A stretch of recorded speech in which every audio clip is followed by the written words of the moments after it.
नमस्कार बच्चों, कैसे हो? आई होप सभी अच्छे होंगे, घर वाले भी अच्छे होंगे।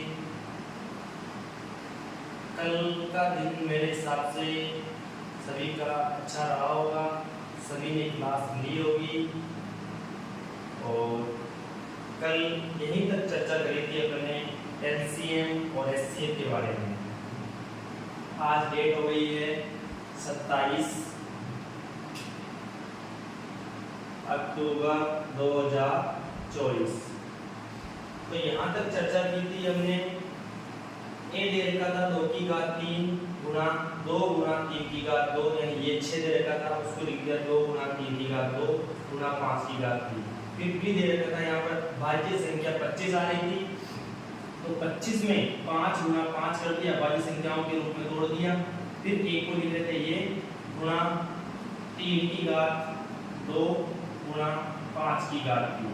इसी प्रकार b को लिख देंगे 2 की घात 5 गुणा 3 की घात 2 गुणा 5 की घात 2 इसमें और 2 इसमें, 2 तो इसके साथ और 2 इसके साथ, तो 5 की घात 4 हो। इस प्रकार अपना a और b आ गया। a और b कितना आ गया? a बराबर 2 की घात 5 गुणा 3 की घात 2 गुणा 5 की घात 3। b कितना आ गया? 2 की घात 5 गुणा 3 की घात 2 गुणा 5 की घात 4। अब इसका एलसीएम और एचसीएफ लेना है। तो एलसीएम में क्या करते हैं, जो दिखता है वही ले लेते हैं और ज्यादा घात वाला। 2 दिख रहा है, ज्यादा घात 5 ही है। 3 दिख रहा है, ज्यादा घात 2 है। 5 दिख रहा है, ज्यादा घात कितनी है? 4। और एचसीएफ में क्या करते हैं, दोनों में होना जरूरी है और कम घात वाला, दोनों में होना जरूरी है और कम घात वाला। इसमें भी 2 है, इसमें भी है, 5 और 5 समान ही है। इसमें भी है 3, इसमें भी है 3, समान घात है। इसमें भी है 5, इसमें भी है 5 और कम घात वाला ये है, तो 5 की घात 3। ये हो गया अपना एलसीएम और एचसीएफ। तो कल का पढ़ाया और समझ में आया होगा? Very good. तो ये देख लो एक बार, जिसके कल का अधूरा रह गया वो देख सकता है। एलसीएम और एचसीएफ निकाल लिए हैं।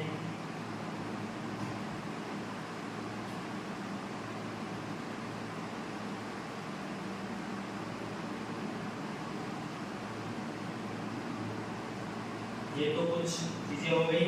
अब बात करेंगे प्रश्न नंबर 3 की। 2 को मैंने बोला था, 2 को रोको, अभी 3 को देखो। प्रश्न नंबर 3 में क्या है? प्रश्न नंबर 3 आपको सीट दी हुई है 3 पेपरों की।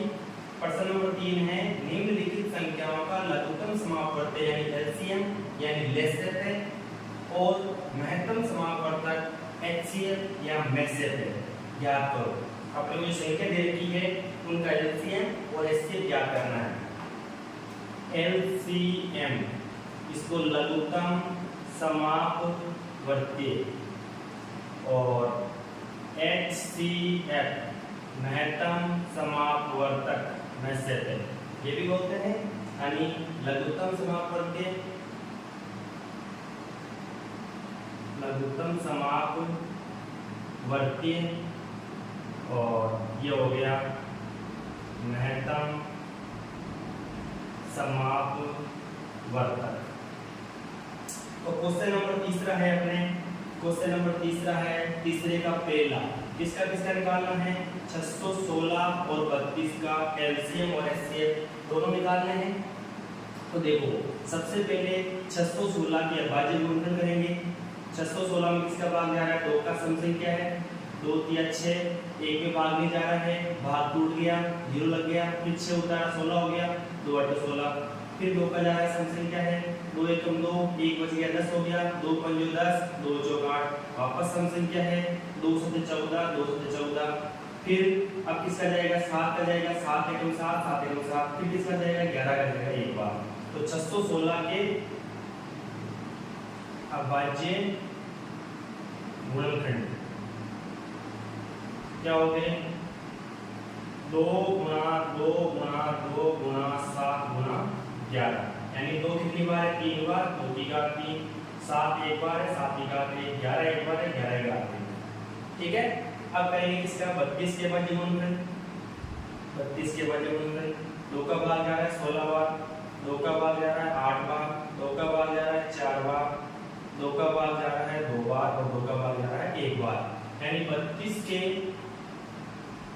अभाज्य गुणनखंड कितने हो जाएंगे, 2 कितनी बार आ रहा है, 1 बार, 2 बार, 3 बार, 4 बार, 5 बार, तो सीधा लिख सकते हैं इसको 2 की घात 5। ठीक है, समझ में आ रहा होगा।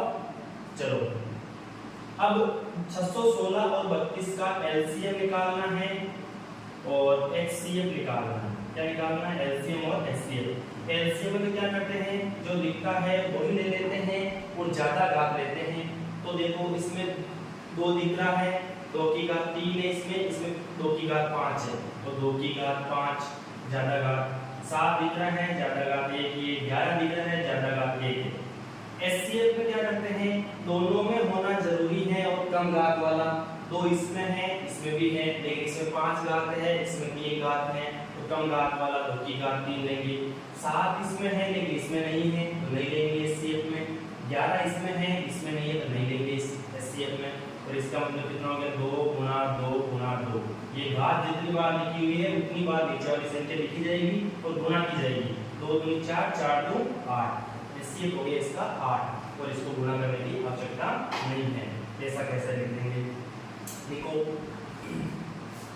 जिस संख्या का आपको एलसीएम और एचसीएफ पूछे उसके आप अभाज्य गुणनखंड कर लो और अभाज्य गुणनखंड के बाद एलसीएम में जो दिखता है वही ले लेते हैं और ज्यादा घात वाला, और एचसीएफ में उन संख्याओं में वो संख्या कॉमन होनी चाहिए और कम घात वाली होनी चाहिए। आई होप आपके समझ में आ रहा होगा।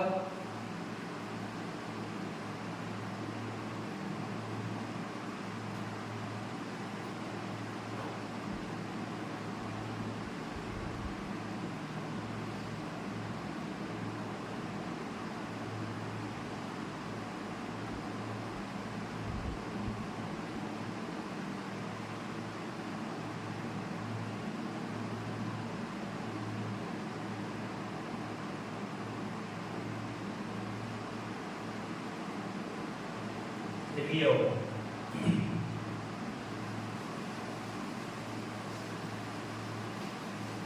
अब ज्यादा दिक्कत नहीं आएगी आपको भाग देने में, एलसीएम एचसीएफ निकालने में। अगला क्वेश्चन देखो, तीसरे का दूसरा, किसका किसका निकालना है, 72, 180 और 252। ठीक है, तो सबसे पहले आप 72 के अभाज्य गुणनखंड करो, 2 का भाग लो, 2 3 6, 2 6 12, फिर 36 का आता 18, फिर 18 का आता 9, फिर 9 में 3 का भाग जा रहा है 3 बार, फिर 3 का जा रहा है 1 बार। तो 72 को क्या लिख दोगे आप, 72 को लिख दोगे 2 कितनी बार आ रहा है, 3 बार, 2 की घात 3, 3 कितनी बार आ रहा है 2 बार, तो 3 की घात 2। फिर करना है अपने को 180 की करो, 2 का भाग दिया 90 बार जाएगा, आधा 90 हो जाएगा, 45 हो जाएगा। फिर 3 का जा रहा है क्योंकि अंकों का योग कितना आ रहा है 9 आ रहा है, तो 3 का जा रहा है 3 एकम 3, 3 को 15, फिर 3 का जा रहा है 3 को 15, फिर 5 का जा रहा है कितना बार, 1 बार।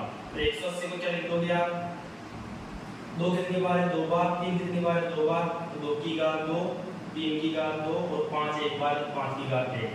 फिर लिखोगे आप 252 के अभाज्य गुणनखंड, 252 की 2 का भाग 2 एकम 2, 2 दूनी 4, 2 6 की 12, फिर 2 का 2 6 की 12, 2 की 6, फिर 3 का जाएगा क्योंकि 6 और 3 9 हो रहा है, 9 में 3 का भाग लेते हैं इसलिए 3 का भाग जाएगा, 3 2 6, 3 एकम 3, फिर 3 का 3 7 21, फिर 7 का 7 एकम 7। तो 252 को आप लिख दोगे 2 की घात 2, 3 की घात 2 और 7 की घात 1। ये तो हो गई कि अभाज्य गुणनखंड। तो सबसे पहले जिन जिन संख्याओं का आपको एलसीएम और एचसीएफ पूछे तो उनकी अभाज्य गुणनखंड कर लो। अभाज्य गुणनखंड करने के बाद उन संख्याओं का एलसीएम और एचसीएफ निकालेंगे। तो देखो करो इनको एक बार।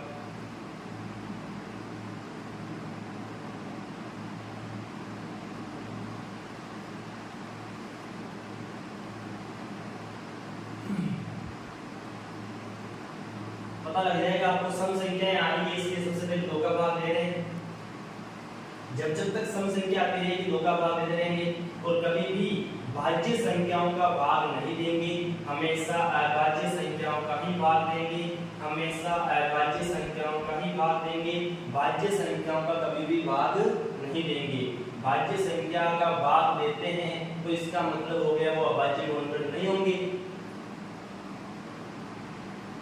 तो देखो इन तीनों को साथ में लिखते हैं, तीनों को एक साथ लिखते हैं। देखो वेक्टर को लिख दिया 2 की घात 3, 3 की घात 2, 180 को लिख दिया 2 की घात 2, 3 की घात 2, 5 की घात 1, 252 को लिख दिया 2 की घात 2, 3 की घात 2, 7 की घात 1। ठीक है, तीनों को साथ में लिख दिया। अब इनका क्या निकालना है आपको, एलसीएम और एचसीएफ। तो एलसीएम निकालना है। एलसीएम में क्या करते हैं, जो दिखता है वही ले लेते हैं, जो दिखता है वही ले लेते हैं। इन तीनों में देखो जो दिख रहा है वही ले लेंगे, 2 दिख रहा है लेकिन ज्यादा घात कितनी दिख रही है, यहाँ पर 2 घात है, यहाँ पर 2 घात है, यहाँ पर 3 घात है, तो 2 की घात 3 ले लिया। फिर 3 दिख रहा है, 3 की ज्यादा घात, वैसे यहाँ पर भी 2 है, यहाँ पर भी 2 है, यहाँ पर भी 2, इसका मतलब 2 लेंगे। फिर 5 भी दिख रहा है, 5 की ज्यादा घात ये की है, 7 भी दिख रहा है, 7 की ज्यादा घात ये की है, तो ये आ गया। फिर एचसीएफ में क्या करेंगे, वो संख्या तीनों में होना जरूरी है और कम घात वाली होनी चाहिए। जिन जिन संख्याओं का आप एलसीएम ले रहे हो वो संख्या उन तीनों में होना जरूरी है और कम घात वाली होना जरूरी है। तो यहाँ पर 2 की घात 3 है, 2 इसमें भी है, इसमें भी है, इसमें भी है, लेकिन कम घात किसमें आ रही है, 2 की घात 2 आ रही है, कम घात 2 की घात 2 गुणा 3 इसमें भी है, इसमें भी है, इसमें भी है और कम घात वैसे 3 की घात 2 है। 5 देखो इसमें आ रहा है लेकिन इसमें और इसमें नहीं आ रहा है, 7 इसमें आ रहा है लेकिन इसमें और इसमें नहीं आ रहा है, तो नहीं लेंगे। इसका मतलब ये एलसीएम हो गया, ये एचसीएफ हो गया। बड़ा आसान है, आगे गुणा करो तो आपकी इच्छा, नहीं करो तो भी आपकी इच्छा। यहाँ तक भी आंसर सही है, कर लो।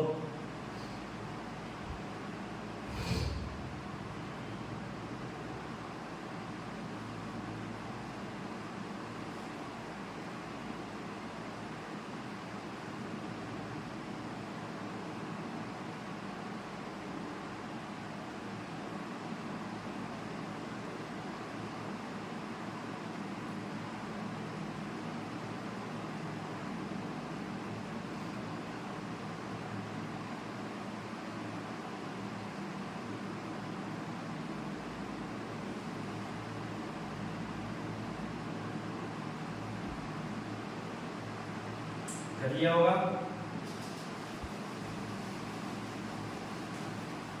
अब देखो तीसरे का तीसरा आपको करना है, अब तीसरे का चौथा देखो 26 और 91 का एलसीएम और एचसीएफ निकालना है। तीसरे का तीसरा खुद करोगे अपनी मर्जी से समझ के।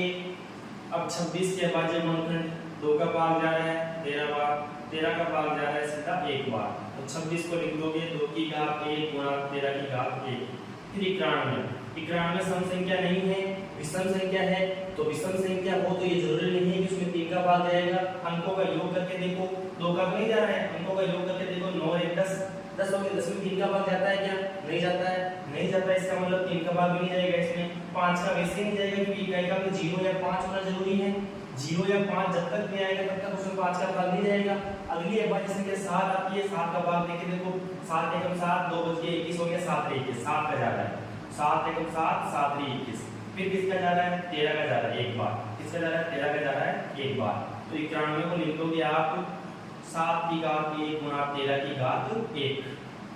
ठीक है, अब निकालना है इनका एलसीएम और एचसीएफ। एलसीएम में जो दिखता है वही ले लेते हैं और ज्यादा घात वाला, जो दिखता है वही ले लेते हैं और ज्यादा घात वाला। 2 दिख रहा है, 2 की घात 1 है, यहाँ पर ये ही है ज्यादा, 2 की घात 1। 13 दिख रहा है, ज्यादा घात देखिए कि तो 1 बार लेंगे।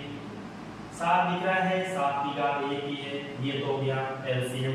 एचसीएफ दोनों में वो संख्या दिखना जरूरी है, दोनों में वो संख्या दिखना जरूरी है और कम घात वाली।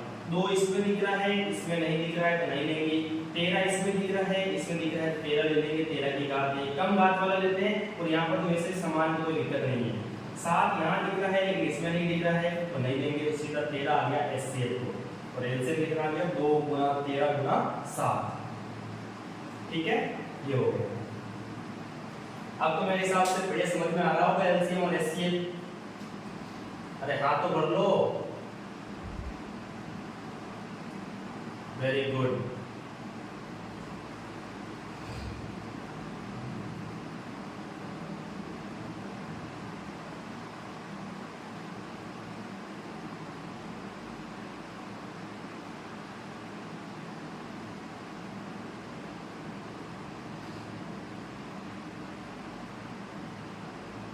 तरीका समझ में आना चाहिए आपको, रटने की आवश्यकता नहीं है। अब देखो,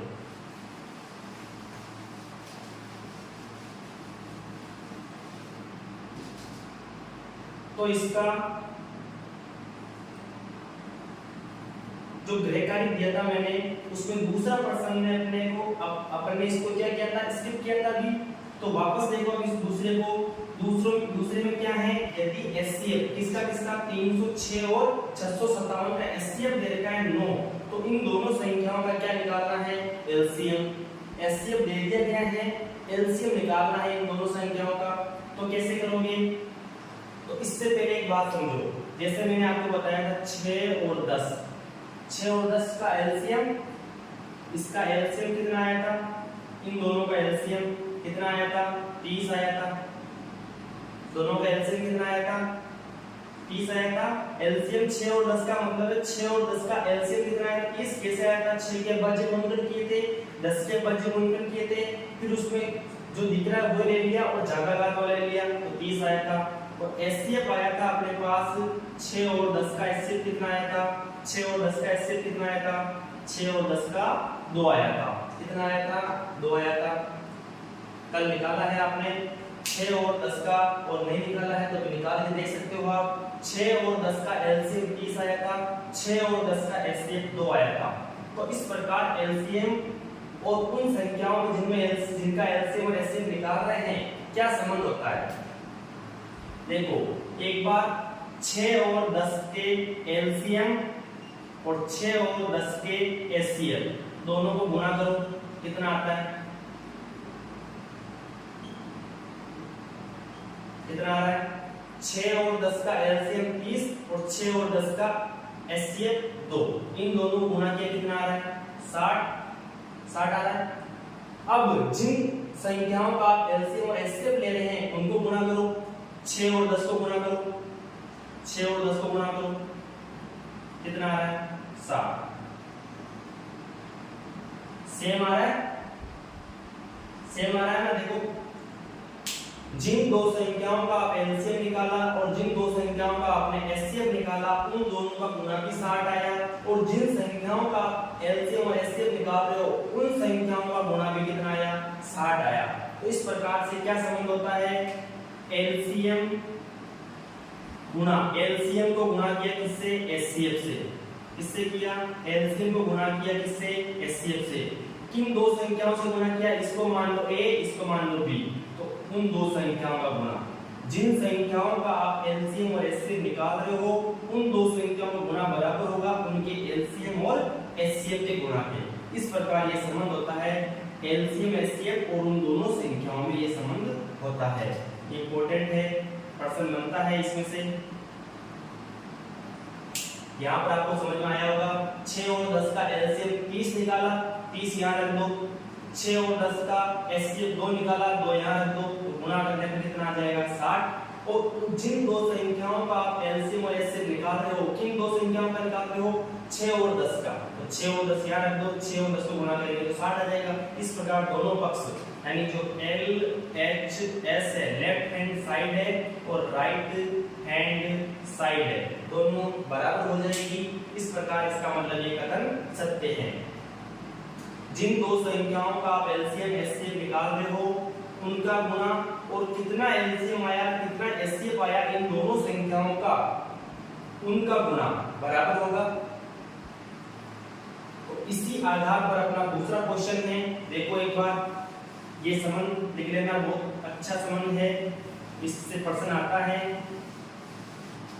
अब देखो दूसरा सवाल क्या कह रहा है, HCF इसका 306 और 657, इसका HCF कितना है 9 है।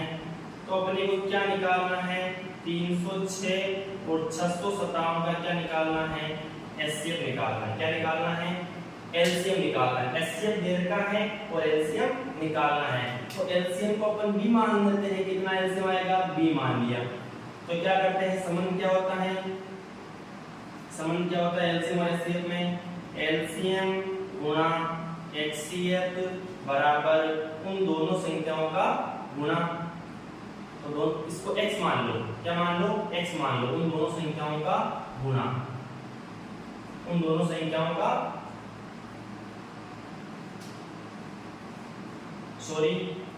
LCM और HCF बराबर उन दोनों संख्याओं का गुणा, 306 और 657 का गुणा।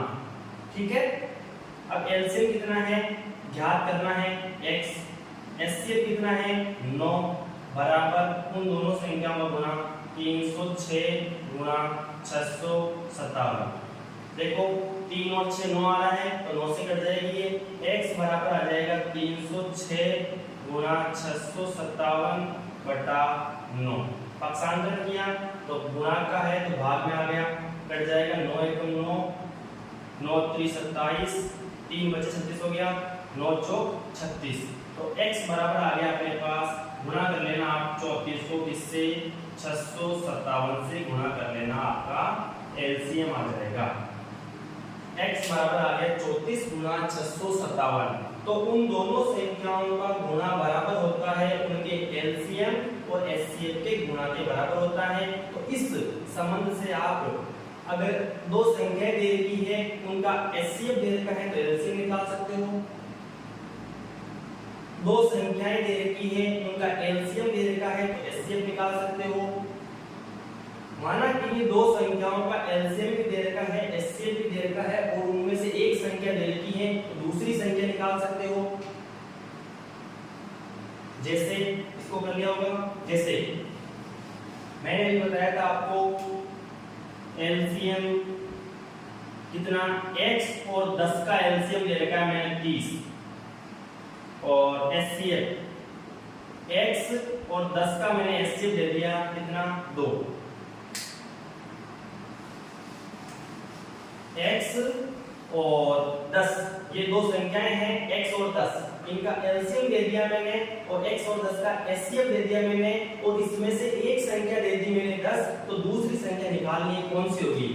तो जैसे संबंध होता है अपने पास, संबंध होता है LCM गुणा HCF बराबर दोनों संख्याओं का गुणा x गुणा 10, दोनों संख्याओं का गुणा और LCM कितना है 30, HCF कितना है 2 बराबर x गुणा 10। तो देख लो कितना आ जाएगा 30 गुणा 2 बटा 10 बराबर x। तो ये हो गया 10 से कम 10, 10 या 30, 3 गुण 6, x बराबर आ गया अपने पास 6। तो ये संख्या 6 ही तो थी, यहाँ पर 6 ही तो थी, पहले किया था तो 6 और 10 का LCM 30 आता है, 6 और 10 का LCM HCF 2 आता है, तो वो संख्या कितनी आ गई 6 आ गई। इस प्रकार से आप यहाँ पर चार मान है LCM HCF, एक संख्या दूसरी संख्या, इनमें से कोई सी भी तीन दे रखी हो तो चौथे का मान अपन निकाल सकते हैं। LCM दे रखा है, HCF दे रखा है, दूसरी संख्या दे रखी है पहले निकालनी है, निकाल सकते हैं। LCM दे रखा है, HCF दे रखा है, पहली संख्या दे रखी है माना तो दूसरी संख्या निकाल सकते हैं।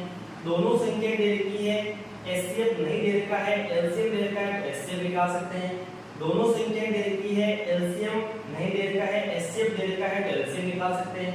तो चार मान हो गए यहाँ पर, एक तो हो गया LCM, एक हो गया HCF, पहली संख्या A, दूसरी संख्या B।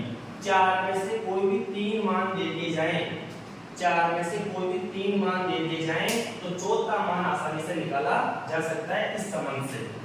इस संबंध से LCM गुणा HCF बराबर दोनों संख्याओं का गुणा, दोनों संख्या में से यहाँ पर आती है कोष्टक में, जिन दो संख्याओं का आप LCM HCF निकालते हो वो संख्या यहाँ पर आती है, उनका गुणा बराबर होगा LCM गुणा HCF के। तो आसानी से समझ में आ गया होगा। अब आगे बढ़ते हैं। तो ये हो गया अपने पहली प्रश्नावली में जो दिया था मैंने होमवर्क, उसमें अभाज्य गुणनखंड को घातों के रूप में लिख दिया। घातों के रूप में लिख करके आपको एलसीएम और एचसीएफ निकलवाना बता दिया और 4 मान दे रखे हैं आपको, 4 में से कोई 3 दे दिए जाए तो चौथे का मान आसानी से इस संबंध से आप निकाल सकते हो। तो तीनों में से बढ़िया प्रश्न आते हैं इस प्रकार। ये हो गया एलसीएम, एचसीएफ और अभाज्य गुणनखंड। अब आगे बढ़ो। अब आगे बढ़ते हैं तो अपनी सीट में प्रश्न नंबर 4 है। प्रश्न नंबर 4 क्या कह रहे हैं? एपी के प्रथम 4 पद लिखिए, जहां ए क्या है? प्रथम पद और डी क्या है? सार्वंतर। तो अपनी जो प्रश्नावली है, प्रश्नावली नंबर 5, प्रश्नावली 5 है समांतर श्रेणी। समांतर श्रेणी उसमें से प्रश्न चल रहे हैं। समांतर श्रेणी में से चौथा क्वेश्चन है, 5वां क्वेश्चन है, 6ठा है, 7वां है, 8वां है, 9वां, 10वां, 11वां, 12वां और 13वां, 14वां, यानी 4 से लेकर 14 तक अपने प्रश्न इस एपी से हैं। एपी यानी समांतर श्रेणी, अरिथमेटिक प्रोग्रेशन। एपी इसको शॉर्ट में क्या कहते हैं? AP, arithmetic progression. तो देखो इसमें क्या होता है? अरिथमेटिक प्रोग्रेशन का मतलब क्या है? ऐसा पैटर्न, देखो ऐसा पैटर्न जिसमें पहली संख्या प्रथम पद कहलाएगी, दूसरी संख्या द्वितीय पद कहलाएगी, तीसरी संख्या तृतीय पद कहलाएगी, चौथी संख्या चतुर्थ पद कहलाएगी। इस प्रकार आगे समांतर श्रेणी चलती जाएगी।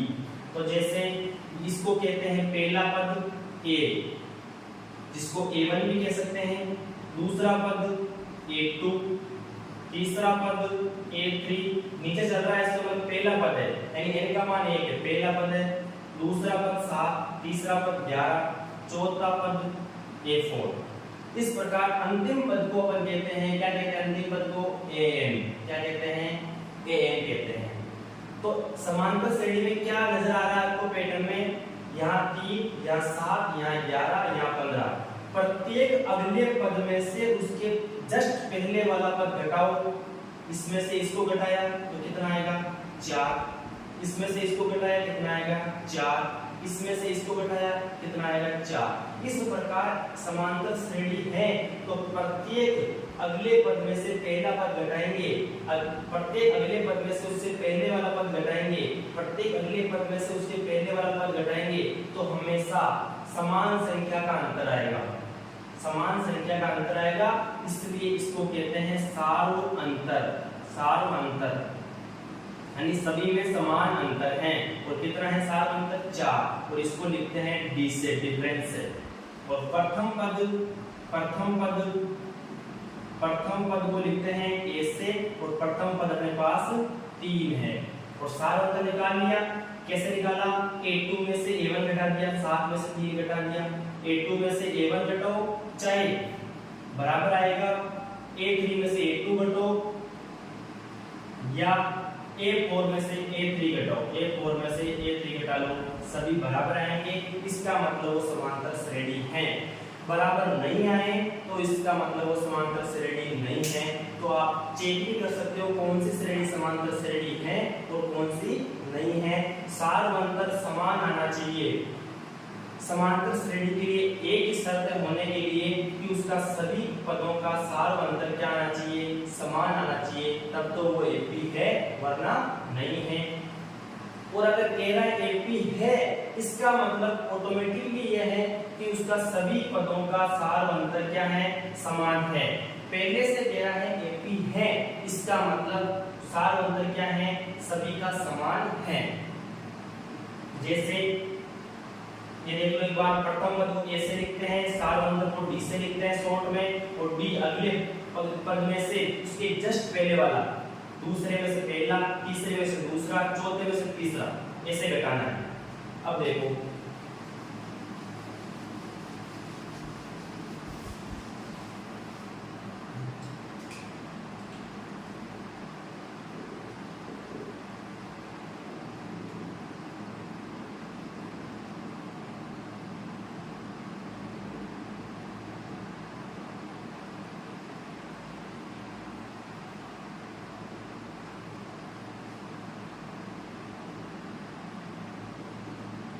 देखो मैं कह रहा हूं ये तीन पद एपी में हैं, मैं पहले से बोल रहा हूं ये तीन पद एपी में हैं, इसका मतलब क्या होगा, एपी में है इसका मतलब ये कहते ही अपने को पता लग जाना चाहिए कि इनका सार अंतर समान है, ये A1 है, ये A2 है, ये A3 है, तो सार अंतर क्या होगा, B बराबर A2 में से A1 घटा दो बराबर होगा वो A3 में से A2 घटा दो, A2 में से A1 घटा दो और बराबर होगा A3 में से A2 घटा दो, क्योंकि इनका सार अंतर क्या होगा, समान होगा, सार अंतर समान कर दिया तो सार अंतर A2 का मान x माइनस 5 बराबर A3 का मान 15 माइनस x, करो पक्षांतर करो, x को इधर ले आओ प्लस में हो जाएगा तो 2x हो जाएगा, इस 5 को उधर ले जाओ 15 में 5 जोड़ दिया 20 हो जाएगा, तो कितना आ गया x का मान 20/2 यानी कितना आ गया x का मान 10 आ गया, तो कितना आ गया 10 आ गया,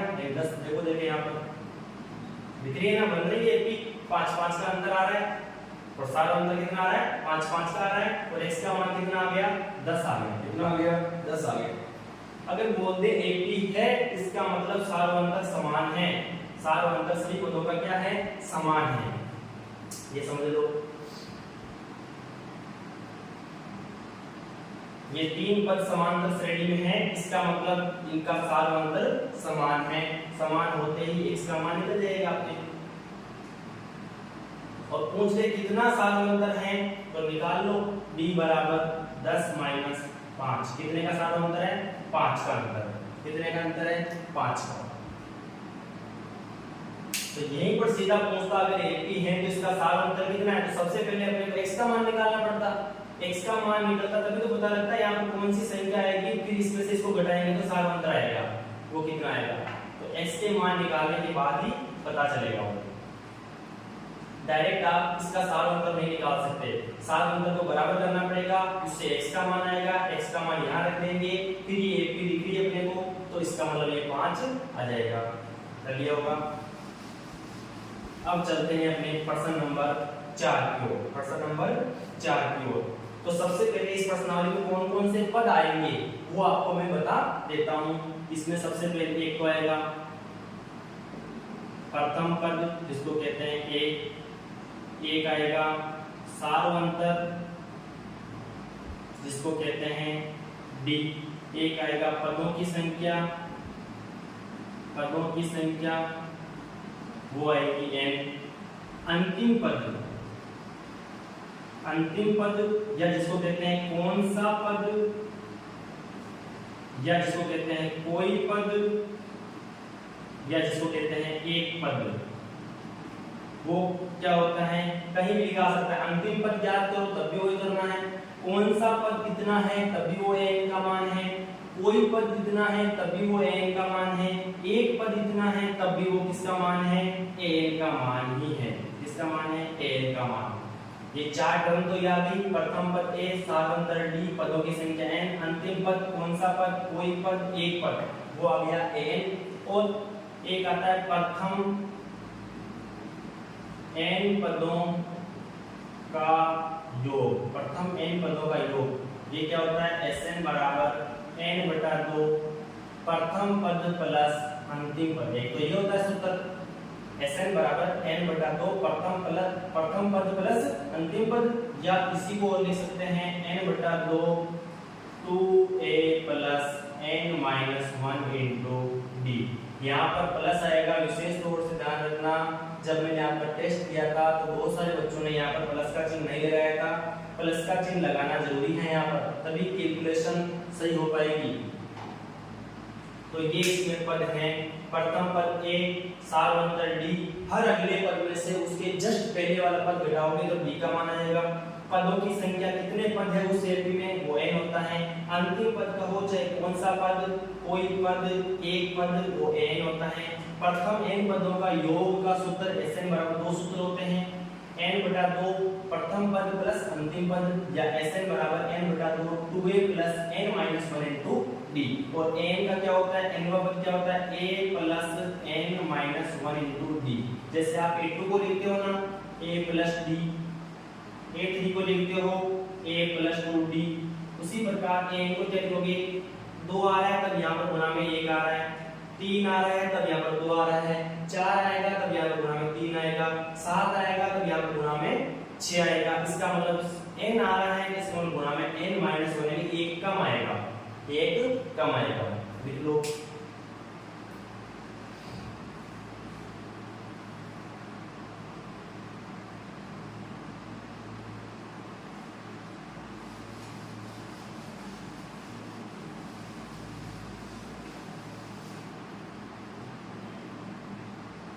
अब देखो चौथा प्रश्न, एपी के प्रथम 4 पद लिखिए जहां ए बराबर प्रथम पद है और डी क्या है, सार्वंतर निम्नलिखित दे रखा है, ए का मान दे रखा है और डी का मान दे रखा है। तो कितने ही पद लिखाओ अपने को वो पद लिख सकते हैं, कितने भी पद लिखाओ, 2 पद लिखाओ, 5 पद लिखाओ, 6 पद लिखाओ, 7 पद लिखाओ, 8 पद लिखाओ, कितने ही पद लिखाओ, अपने को चाहिए और चाहिए केवल ए और डी का मान, प्रथम पद और सार्वंतर का मान आ जाए तो अपन एपी बना सकते हैं और उसके कितने भी पद लिख सकते हैं। तो एपी के कितने पद लिखने हैं अपने को, एपी के प्रथम 4 पद लिखने हैं जहां पर पहले क्वेश्चन में ए का मान दे रखा है -1 और डी का मान दे रखा है 1/2।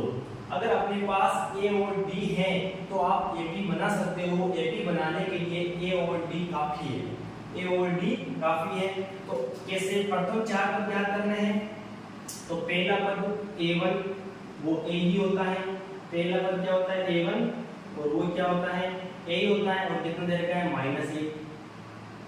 फिर a2 क्या होता है, a2 होता है a प्लस d, दूसरा पद आप यानी कि प्रथम पद ये द्वितीय पद कौन सा है, द्वितीय पद हो गया, द्वितीय पद हो गया a2 कितना a प्लस d, तो a का मान -1 प्लस d का मान 1/2। -1 में आधा जोड़ेंगे तो -आधा हो जाएगा। और समझ में नहीं आ रहा है वैसे देख लो, 2 लघुत्तम आ गया, यहाँ पर नीचे 1 है, 1 का भाग 2 में दिया, 2 बार गया, 2 को -1 से गुणा किया -2 प्लस 2 का भाग इस 2 का भाग इस 2 में दिया, 1 बार गया, 1 को 1 से गुणा किया 1 -2 प्लस 1 -1/2 -1/2 दूसरा पद आ गया। फिर तीसरा पद a3 a plus 2d, a plus 2d, a का मान -1 प्लस 2, यहाँ पर कुछ भी चिन्ह नहीं है, दोनों संख्याओं के बीच में इस अक्षर और चर के बीच में कोई चिन्ह नहीं है तो गुणा का चिन्ह है और 1/2, 2 से 2 कट गया, यहाँ बचा -1 प्लस यहाँ गुणा 1 बचा है, -1 और 1 समान संख्या है और प्लस माइनस है 0 हो जाएगा। फिर चौथा पद आएगा a प्लस 3d, a का मान -1 प्लस 3 गुणा 1/2। तो इसका मतलब ये हो गया ऊपर अंश को अंश से गुणा, हर को हर से गुणा, हर में इसके नीचे 1 को 2 से गुणा करेंगे 2 और 3 को 1 से गुणा करेंगे 3, तो ये हो जाएगा -1 प्लस 3/2। तो यहाँ पर 2 लघुत्तम आ गया, -2 प्लस 3 और -2 1 हो गया, तो ये आ गया 1/2।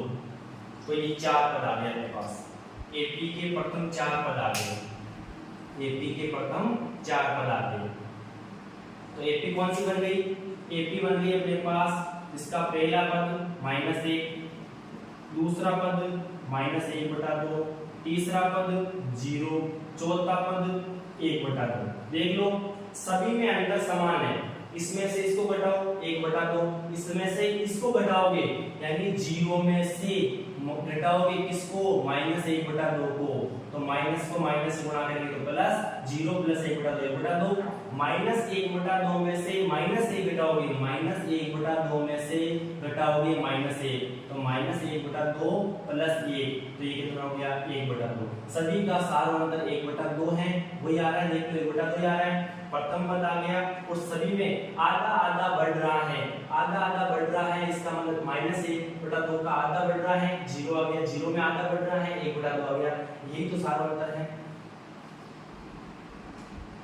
देखो पहला पद, दूसरा पद, तीसरा पद, चौथा पद, कोई सा ही पद पूछे अपने को, 20वां पद पूछ रहा है तो अपने को a और d की आवश्यकता है, बस केवल 20 का मतलब हो जाएगा a प्लस 19d, तो a का मान रख देंगे और d का मान रख देंगे और हल कर लेंगे। तो ये मैं उम्मीद करता हूं आपको समझ में आया होगा।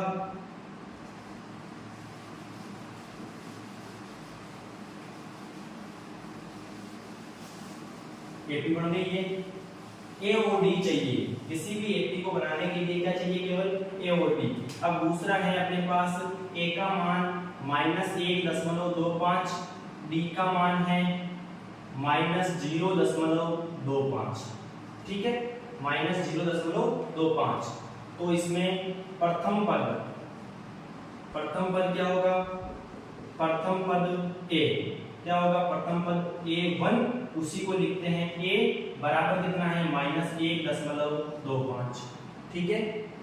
फिर आ जाएगा अपने पास द्वितीय पद आ जाएगा A2, और A2 क्या होता है A प्लस डी, और A का मान -1.25 प्लस डी का मान, तो यहाँ पर माइनस का चिन्ह आ गया, तो दो चिन्ह कभी साथ में नहीं आएंगे, पोस्टर लग जाएगा, हमेशा ध्यान रखना। ये माइनस का प्लस माइनस की संख्या आ रही, तो ये हो गया -1.25 -0.25, तो दोनों माइनस की है, जुड़ जाएगी। और दशमलव के बाद समान अंक है, तो समान अंक बनाने की आवश्यकता नहीं है। अगर दशमलव के बाद समान अंक नहीं होते तो समान अंक बनाते पहले, उसके बाद जोड़ बाकी करते। तो अब देखो समान अंक 5 और 5, 10 का 0 हासिल का 1, 2 और 1 3, 2 5, फिर दशमलव 0 और 1 और माइनस का चिन्ह आ जाएगा, ठीक है। तृतीय पद A3 बराबर A प्लस 2D, A का मान कितना है -1.25 प्लस 2 गुना D का मान -0.25, ठीक है। -1.25 प्लस को माइनस से गुना किया, -2 को इससे गुना किया 0.25 से, तो 25 2 50, तो 0.50 हो जाएगा। अब इन दोनों को जोड़ दो, तो -1.25 और 50 75, तो 7 और 5 1.75। तृतीय पद आ गया -1.75, तो पता चल रहा है पहला पद -1.25, दूसरा है -1.50, -1.70, और अगला पद आएगा -1 प्लस पूरा हो जाएगा 25 हो जाएगा, 100 हो जाएगा, 100 का 1 उधर चला जाएगा, तो सीधे सीधा आ जाएगा -2। कितना आ जाएगा -2। तो चतुर्थ पद कितना आएगा अपने पास, चतुर्थ पद आएगा अपने पास, चतुर्थ पद आएगा अपने पास A4 बराबर A प्लस 3D, और A प्लस 3D का मतलब कितना हो गया, A का मान -1.25 प्लस 3 गुना, यहाँ कोष्टक में लगाना जरूरी है क्योंकि सारे चीजें एक साथ हो जाएंगे तो गड़बड़ हो जाएगी, -0.2। अपने को पता होना चाहिए कहाँ कोष्टक लगाना है, कहाँ नहीं लगाना है। देखो यहाँ पर गुणा का चिन्ह आया, यहाँ पर माइनस का लिखते ऐसे हो जाता 3 गुना -0.25, इसका कोई सार्थक नहीं देता। इसका मतलब क्या है, गुणा में आ रहा है, माइनस के चिन्ह साथ में आ रहा है, तो कोष्टक लगाओ -1.25 माइनस प्लस को माइनस से गुणा किया, -25 या 75, तो 0.75। अब जोड़ दो 75, इसको जोड़ देंगे, दोनों अंक समान है, उसके बाद दोनों के सिंह दोनों के 5 और 5, 10 का 0 हासिल का 1, 2 और 1 3, 3 7 10 का 0 हासिल का 1 इधर चला जाएगा, 1 और 1 2, 2 और 0 2, और 2 के बाद उनके बाद दशमलव और माइनस का चिन्ह, यानी इसको लिख सकते हैं -2 पूरा पूरा है।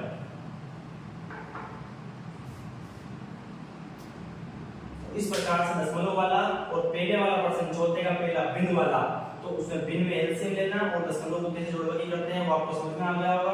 तो चौथे का अगला क्वेश्चन तीसरा और चौथा, चौथे का तीसरा और चौथा आपको खुद को करना है क्योंकि एक में दशमलव है और एक में माइनस चिन्ह वाला है। माइनस चिन्ह वाला करा देते हैं, चलो एक बार चौथा करा देंगे, चौथे का चौथा करा देंगे, चौथे का तीसरा आपको करना है, ठीक है। तो देखो कर लिया होगा ये, अब समझ में आ रहा होगा मेरे हिसाब से आसानी से। जब आपको जोड़ बाकी गुणा भाग सही तरीके से समझ में आ जाएंगे, दशमलव को कैसे जोड़ते हैं, भिन्नों को कैसे जोड़ते हैं, तो आपको प्रश्न करने में बड़ा मजा आएगा। अब तीसरा देखो, चौथे का चौथा देखो एक बार, चौथे का चौथा, तीसरा होमवर्क में करना है। चौथे का चौथा देखो, a का मान -5 और d का मान 4 दे रखा है, a का मान -5 और d का मान 4 दे रखा है। तेरा है प्रथम 4 पद ज्ञात कीजिए, प्रथम 4 पद ज्ञात करना है। इसका मतलब प्रथम पद हो जाएगा अपने पास a1, और a1 तो क्या होता है, a ही होता है, वो दे रखा अपने पास -5, ठीक है। फिर द्वितीय पद क्या लिखते हैं अपन, a2 और a2 को क्या लिखते हैं a plus D. Very good, क्या लिखते हैं a प्लस डी लिखते हैं। a का मान कितना है -5 प्लस d का मान कितना है 4। अब -5 में 4 जोड़ेंगे तो -1 आ जाएगा, -5 में 4 जोड़ेंगे तो -1 आ जाएगा। एक माइनस की रहती है, एक प्लस की रहती है, तो इसका मतलब घटेगा और 5 में से 4 गया तो 1 और बड़ी संख्या 5 है, उसके पहले चिन्ह किसका है माइनस का, तो माइनस का चिन्ह आ जाएगा।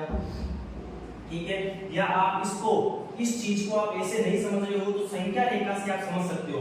इस चीज को आप संख्या रेखा से समझ सकते हो कैसे, यहाँ बीचों बीच 0 रहता है, यहाँ 1 2 3 4 -1 -2 -3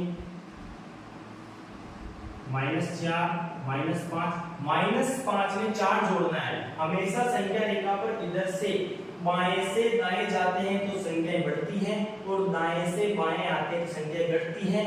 तो इसका मतलब -5 में 4 जोड़ना है, तो -5 में 4 जोड़ना है, यानी एक जोड़ा यहाँ पहुंच गए, 2 जोड़ा यहाँ पहुंच गए, 3 जोड़ा यहाँ पहुंच गए, 4 जोड़ा यहाँ पहुंच गए, तो यहाँ कितना है -1, इसलिए ये -1 है। ऐसे भी समझ सकते हो आप, और बार बार ऐसे नहीं करना है, आसानी से इसमें समझ में आ जाना चाहिए। माइनस में 4 जोड़ेंगे तो इसका मतलब बड़ी संख्या 5 है, 5 के बच्चे माइनस का तो माइनस का, और 5 में से 4 गया तो 1।